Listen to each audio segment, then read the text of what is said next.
up here. I cleaned it up for you, right? This guy right here was my 12th rib. Here's my 13th. I usually start at the 12th and I'll just start poking. I'm poking. When it goes right in like that, that's when you know you've hit cartilage. Then you come in. A little more centered. Then just come in. See how that just goes right in right there?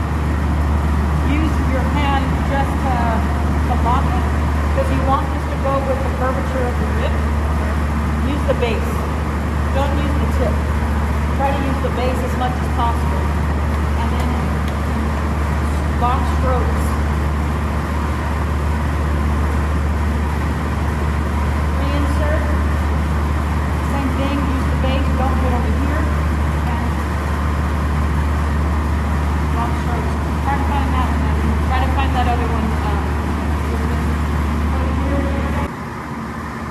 Hi everyone, my name is Bill Garcia and I am a graduate student in the Meat Science Department at The Ohio State University, and I've been working closely with Dr. Garcia.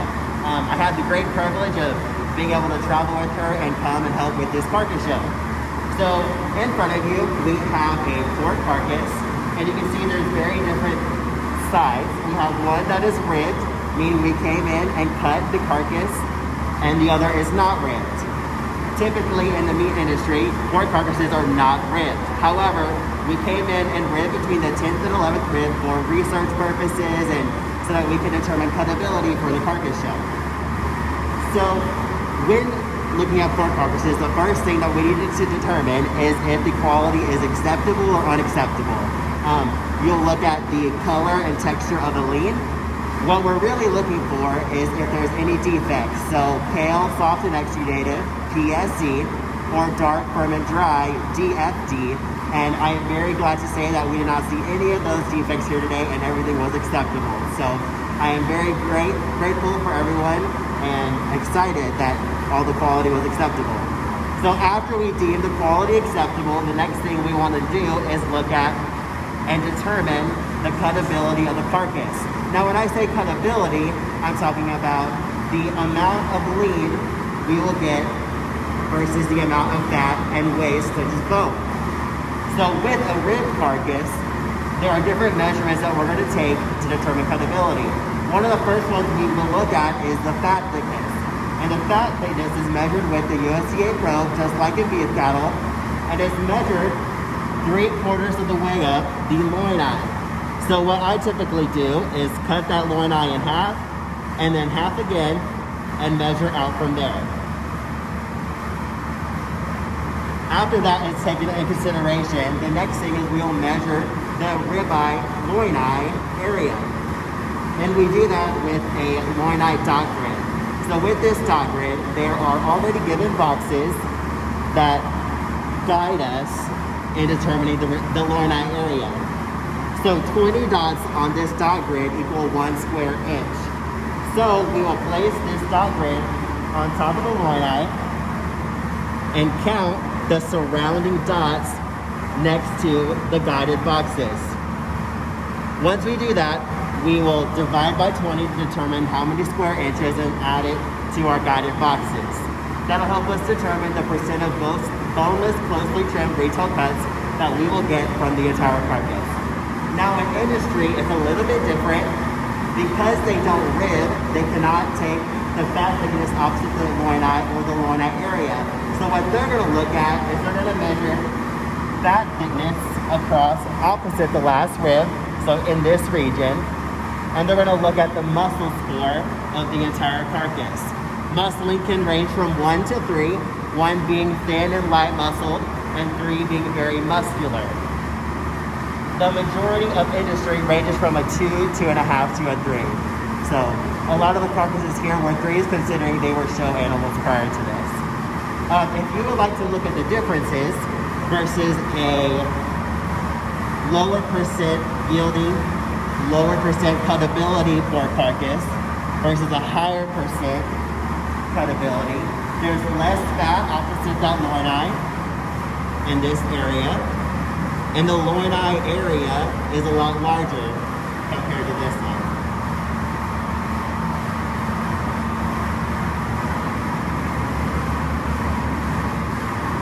I think that's all I have for you. I had a great time again.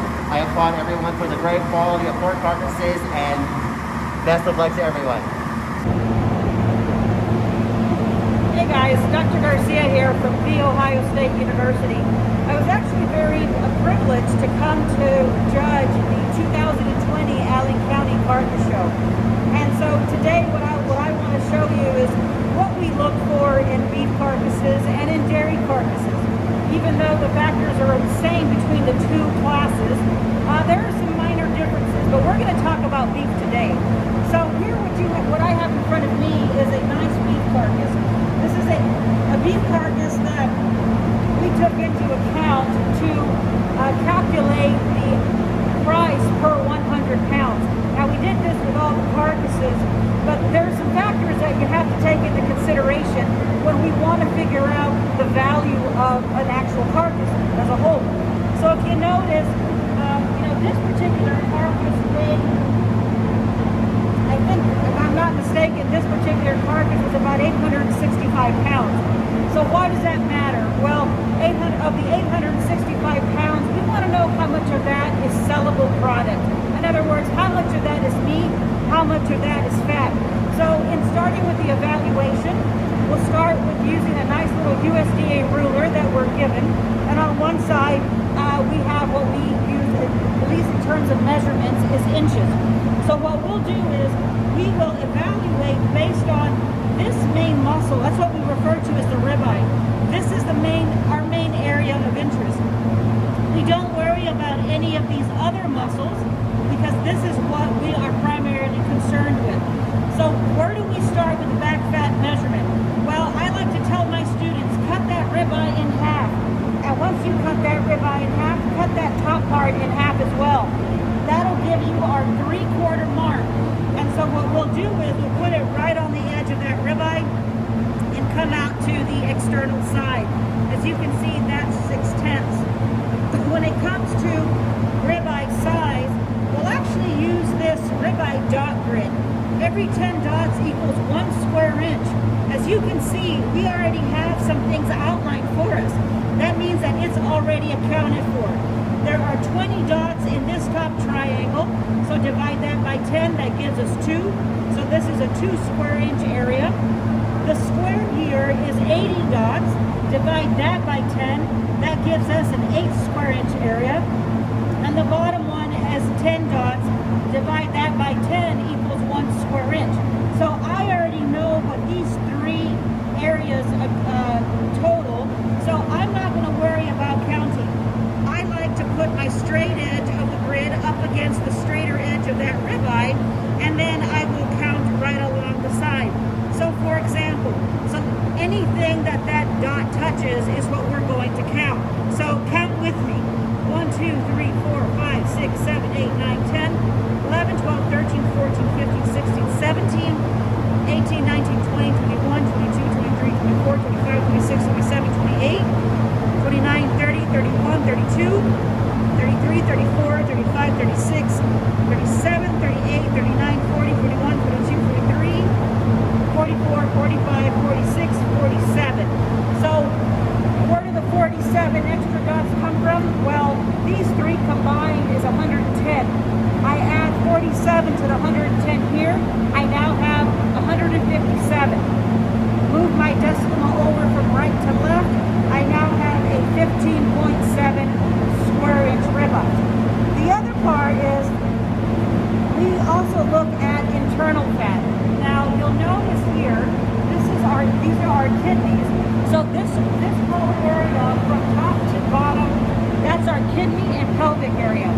This is our pelvic, this is our kidney dog, and then we also have down to our heart, which is, you can barely see it here, but combined it's called KPH, and that is what we refer to as internal fat. Considering that these are all exhibit animals, I don't anticipate a lot of these carcasses to have a lot of internal fat, which they did not. So I gave a standard 2% KPH. What does that mean? That means that of the hot carcass weight, I am saying 2% of that weight is coming from the internal fat. Okay? And so that's just yield rate. So why do we take all these into account? Well, we want to know how much percent sellable product we have. The leaner, the bigger muscle, the more sellable product and less waste. The other part of the equation is quality grades. There are 2 factors that we account for quality grades. Age of animal at time of harvest and marbling. So how do we estimate age of animal or age of the carcass? Well, because I don't have birth records, the body will show how it ages. So as you can see, we have ribbed between the 12th and 13th rib, and right at the very tip of the spinous process, which is, this is the backbone, this is the spinous process, or known as feather bones.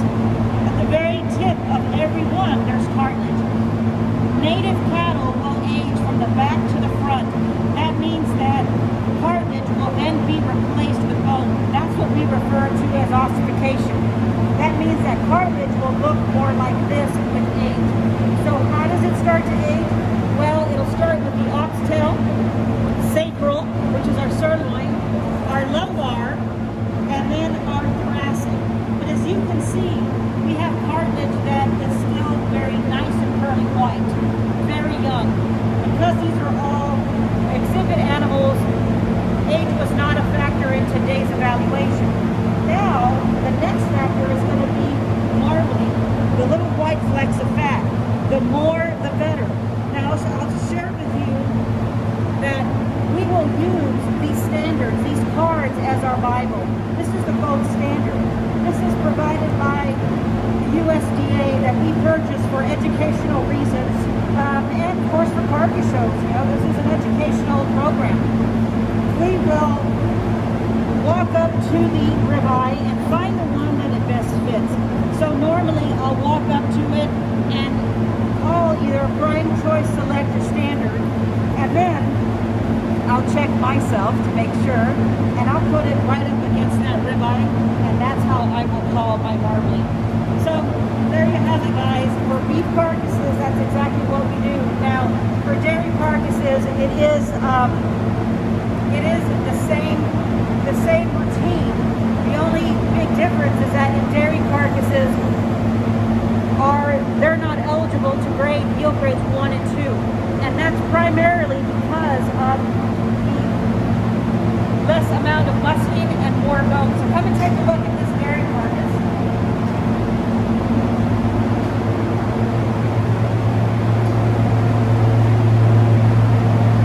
Where you can definitely see the difference between this particular size of ribeye, size of carcass compared to a beef carcass.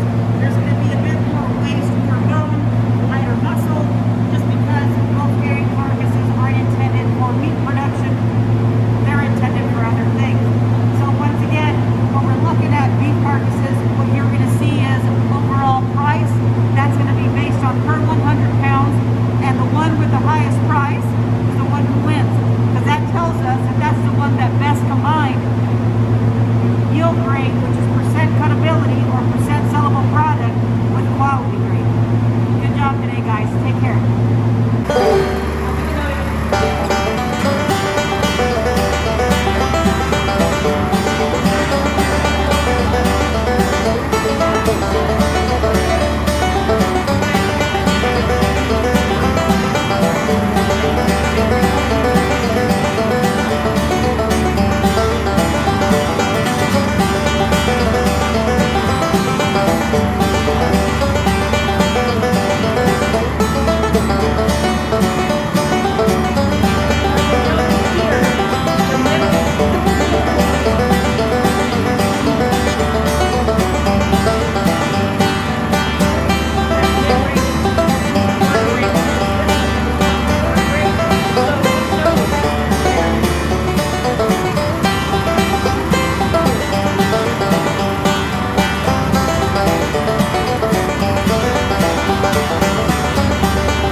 One thing that we need to keep in mind is percent sellable product.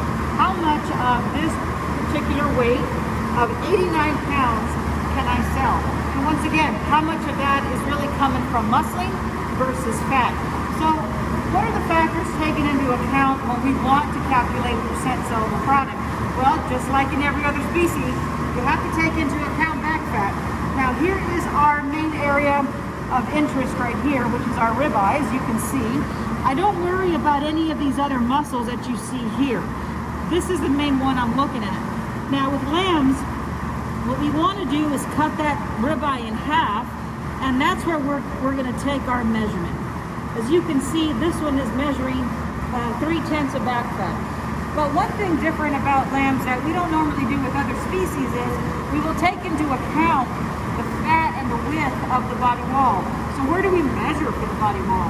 So we want to find that backbone, the midpoint of that backbone, and then measure 5 inches out. This is where this nice little ruler comes into play, because this is where we're able to measure 5 inches, which is right there, and we want to include the bone. The bone is included into this formula. As you can see, that's 9/10, okay? So now that we have our fat factors taken into account, you should have gone over this one-eye dot grid with pork carcasses. Every 20 dots equals 1 square inch. Just like in beef, everything's already accounted for here. 40 dots divided by 20 is 2, 60 dots divided by 20 is 3, and 80 dots divided by 20 is 4. So what I'll do is I will place my grid right along that ribeye, and then I will count all the dots around it, and then I'll add it to what we already know. So the one thing is, the formula that we use is a USDA formula that's been assigned to us by the government. This isn't anything that we do or that we'll put together. So taking into account these factors, we'll plug into that USDA formula, and that'll give us percent sellable product. Now the other thing that we have to look at is basically, you know, how big is this leg? Now this doesn't really have anything to do with quality or anything. It's more on, you know, what are those cuts going to look like, right? So the shape of that leg, the width, the volume, the plumpness, you know, overall conformation is, I like to say, look at the outline of that carcass. The more shape, the better. Because what gives shape? Muscle, not fat. And so the combination of all this is how we'll determine our percent sellable product. So just to give you an idea, here we have 2 different carcasses here. Back, as you notice, the back fat is roughly the same. One of the big differences here is going to be muscling. As you can see, now this is a true extremity, but it's really to help you understand when we talk about percent sellable product. So put yourself in the place of the consumer. Of these 2, where am I going to be able to get more for my money? In the place of the processor, where am I going to make more money, between this carcass or this carcass? This particular carcass weighs 59 pounds. Again, of the 59 pounds, is that coming more from fat or muscle? This particular carcass weighs 89 pounds. Of the 89 pounds, where is that weight coming from mostly? Fat or muscle? So, when we talk about goat carcasses, here in the United States, we don't offer a goat grading system. So, since we don't have a grading system for goats, we will actually use lamb. Same as lamb, we will take into account that fat measurement right at that halfway mark on both sides. We will also measure 5 inches out to account for the body wall, and again, including our rib. Then we will take our nice dot grid and place it right in that main muscle of interest and count the dots. We'll also look at the size of the leg, you know, from width, plumpness, nice flare, along with the overall conformation. Now, when we talk about conformation, understand that this has everything to do from muscle to bone. It does not account for fat. So there you have it, guys, for our lamb carcasses and goat carcasses. Once again, great job to every single one of you. Let us know what you need, and you guys take care.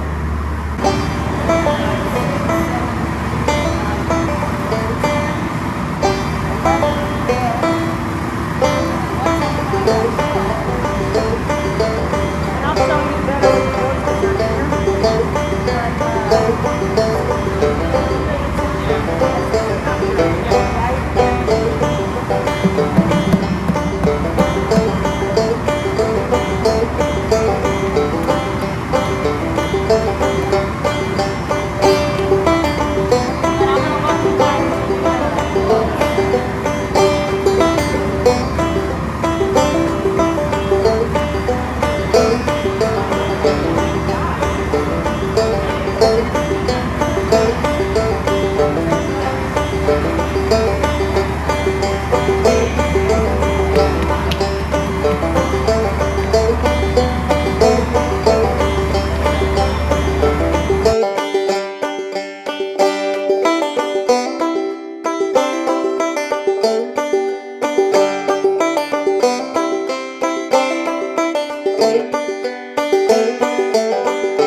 different types of stresses.